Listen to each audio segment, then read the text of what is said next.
It is evident that GTA prices are at an all-time high. The market is becoming more and more unaffordable. As stated by so many news agencies, housing affordability is likely to get worse before it gets better. Listings hit an all-time low.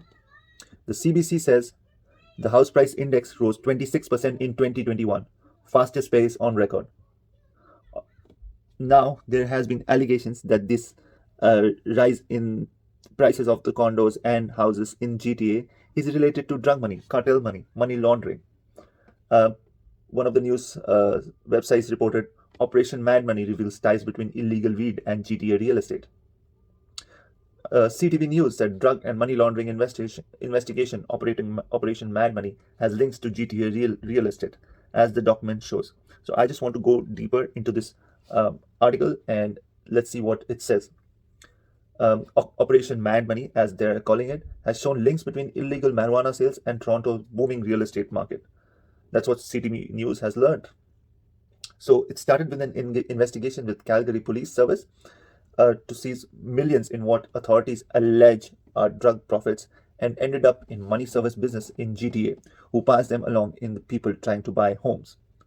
So Gary Clement, who is a retired Royal Canadian Mounted Police officer, is the advisor who's advising that we know that this is going on. We know money is coming into the province. All you do is look at the number of condos that are sitting vacant. I don't think so anything is related to that. Canada really needs to sit down and realize we are still a very weak link. This case demonstrates that we have a long way to go.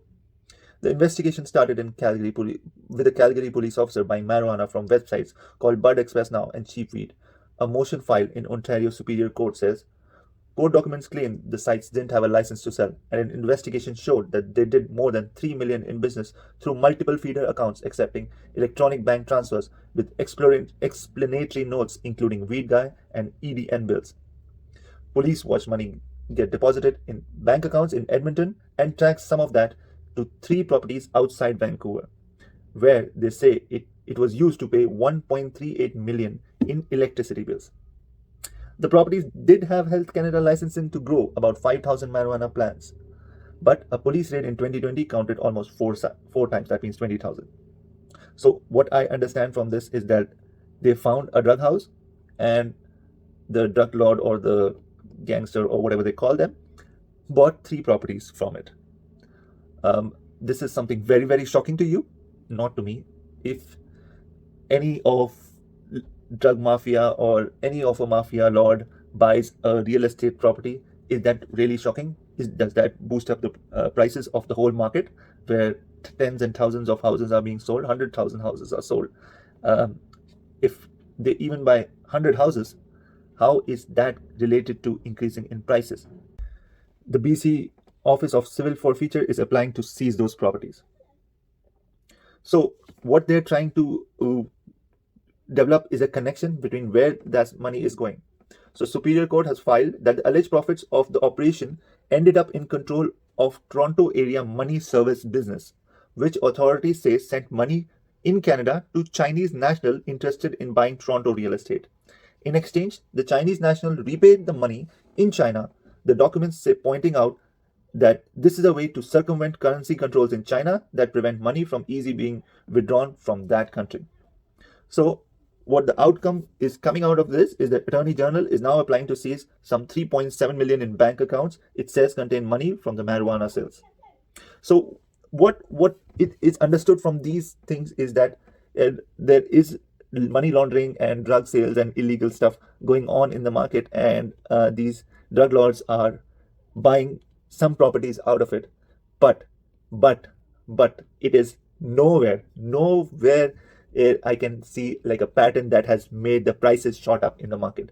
If they buy even 100 houses, even if they buy 1,000 houses, they cannot raise the prices or the economy that much. This is just one small portion. It is like a group of investors. They made money making pharmaceuticals, anything, and then they're investing into real estate. It is just somebody's money. The source might be illegal, and it is a very tiny, weeny percentage. So what I feel is, why is this housing crisis? So we have to look at these charts and these numbers to explain what is happening with these prices and why the prices are going up. So this chart is between in-house listings and unit sales. Of course, there's more listing than sales. If we're coming right towards the end, you see during the pandemic times, the pricing fell, the housing listing fell through, and the sales went through for just a month or two, and then it shot back up like crazy with a vengeance, and prices have gone up significantly. Now you can see very less houses, that the gap between the houses listed and sold has become very small. So what does that mean? That's the whole supply and demand game. There is less supply, and that's why it has increased the demand, and that's why the prices have grown up. It is not related to where these funds are coming from, and it is illegal marijuana money that has shot up the prices. It is the lack of supply and so much demand for it that has increased the prices. So if this makes sense, do like this video and share it with somebody who you think can benefit from this video. So, thank you. This is Yatin Malik from Grow with Yatin Malik, your pre-construction advisor. Thank you. Have a good day.